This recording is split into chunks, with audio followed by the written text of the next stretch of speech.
ত্রিপুরার 59টি জেলায় 37টি উন্নয়ন প্রকল্পের ভিত্তিপ্রস্তর স্থাপন মুখ্যমন্ত্রী প্রফেসর ডাক্তার মানিক সাহার হাত ধরে। মূল অনুষ্ঠানটির আয়োজন করা হয় চণ্ডীপুর ব্লক প্রাঙ্গণে। উপস্থিত ছিলেন মুখ্যমন্ত্রী সহ সমাজ কল্যাণ ও সমাজ শিক্ষামন্ত্রী টিঙ্কু রায়, স্বাস্থ্য দপ্তরের সচিব কিরণ গিত্তে, সচিব প্রদীপ কুমার চক্রবর্তী, পরিবহন দপ্তরের সচিব চন্দ্রকুমার জামাতিয়া এবং সমাজ কল্যাণ ও সমাজ শিক্ষা দপ্তরের অধিকর্তা তপন কুমার দাস সহ অন্যান্য আধিকারিকরা। মঙ্গলবার এই অনুষ্ঠানে মুখ্যমন্ত্রী জানান, প্রকল্পগুলির জন্য মোট ব্যয় বরাদ্দ হয়েছে 162 কোটি টাকারও বেশি। অনুষ্ঠান মঞ্চ থেকে এদিন ডিজিটাল পদ্ধতিতে মুখ্যমন্ত্রী 17টি প্রকল্পের উদ্বোধন করেন, যার জন্য ব্যয় হয়েছে 24 কোটি 26 লক্ষ 18 হাজার টাকা। এর মধ্যে রয়েছে 5 কোটি 97 লক্ষ 40 হাজার টাকা ব্যয়ে 59 কোটি জেলা শিক্ষা প্রশিক্ষণ কেন্দ্র ও 50 শয্যা বিশিষ্ট হোস্টেল, 2 কোটি 28 লক্ষ টাকা ব্যয়ে টিলাবাজার উচ্চ মাধ্যমিক বিদ্যালয়ের দোতলা বাড়ি, 1 কোটি 48 লক্ষ 92 হাজার টাকা ব্যয়ে রামকৃষ্ণ মহাবিদ্যালয় সংলগ্ন জলাশয়ের সংস্কার ও সৌন্দর্যায়ন, 1 কোটি 14 লক্ষ 26 হাজার টাকা ব্যয়ে চণ্ডীপুর ব্লক কার্যালয়ের সম্প্রসারণ,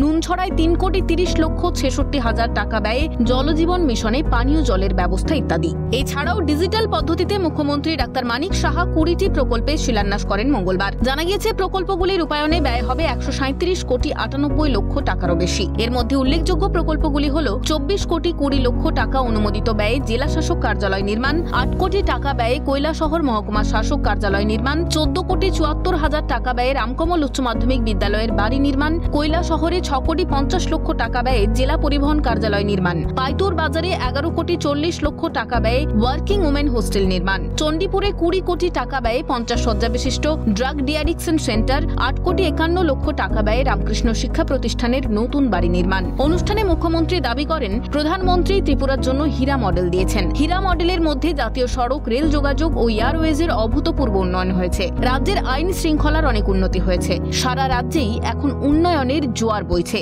আর এটাই সম্ভব হয়েছে ডাবল ইঞ্জিন সরকার রয়েছে বলেই। তবে এই বিপুল উন্নয়নের খবর পেতেই খুশির হাওয়া ত্রিপুরার 59 জেলায়। ত্রিপুরা থেকে রেশমি দেবনাথের রিপোর্ট, ক্যালকাটা নিউজ।